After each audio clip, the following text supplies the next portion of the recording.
صل على محمد وآل محمد.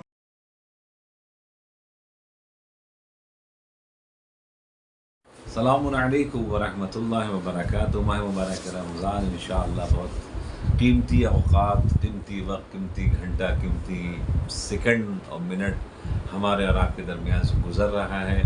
ہم اور آپ سب اللہ کے مہمان ہیں.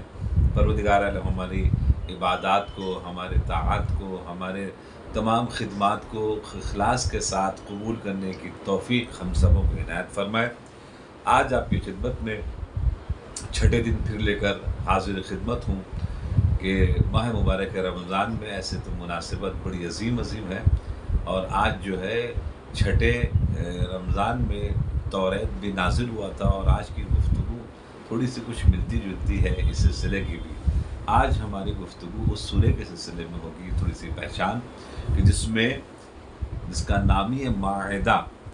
مائدہ کے کہتے ہیں دسترخوان کو، اور پروردگار عالم کی طرف سے دسترخوان بہت مرتبہ زمین پر نازل ہوا ہے، جو کھانے کا ماشاءاللہ سے جنت کے میوات کا، جیسے جناب مریم سلام اللہ علیہ کے لیے جب وہ امید سے تھی تو مستقل طور کے اوپر دسترخوان آتا تھا، کھانا آتا تھا، اور مکمل طریقے سے اللہ کی طرف سے پذیرائی ہوتی تھی. اسی طریقے سے دسترخوان اور بھی انبیاء کے لیے اترا، ہمارے پنجتن پاک علیہ السلام کے لیے بھی اترا.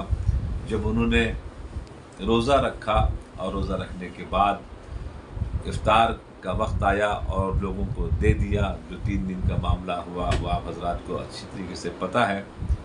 اور ایک مرتبہ جب تشکر کے لیے قرآن مجید کی آیہ کریمہ نازل ہوئی تو پورا سورہ دہر نازل ہوا، وَسَعْيَكُمْ مَشْكُورًا. ہم آپ کے اس زحمت کے اوپر جو آپ نے انجام دیا ہے اس کا ہم شکریہ ادا کرتے ہیں. ذرا سوچیں، ذرا غور فرمائیں، ذرا فکر کریں. وہ اللہ جس کی پوری کائنات شکریہ ادا کرتی ہے، پورے مخلوق شکر کرتے ہیں، تسبیح کرتے ہیں، تمجید کرتے ہیں، اور وہ اہل بیت کے کام کو اتنا سراہتا ہے، اتنا عظیم کام انجام دیتے ہیں، نمونے کی شکل میں بن جاتا ہے کہ پروردگار عالم سبحانہ و تعالی اہل بیت کی جناب ثنا کرتا ہے. اور پورا سورہ وَسَعْيَكُمْ مَشْكُورًا، جنت حریر یہ وہ کیا چیز ہے یہ آپ کے لیے، ہم تو آپ کا شکریہ ادا کرتے ہیں. اب ذرا سوچیں یہ کتنی بڑی بات ہے پروردگار عالم کی طرف سے جو اہل بیت کے خدمت میں تحفے کی شکل میں ملی. آج آپ کو سورہ مائدہ، جو میں نے آپ کو بتایا کہ سورہ مائدہ کے معنی ہوتے ہیں دسترخوان، آج اس دسترخوان کی جو آیہ کریمہ ہے اس میں پڑھنے کا، اس سورے کو پڑھنے کا ثواب کیا، کیونکہ ماشاءاللہ سے توفیق ملتی ہے ماہ مبارک رمضان میں.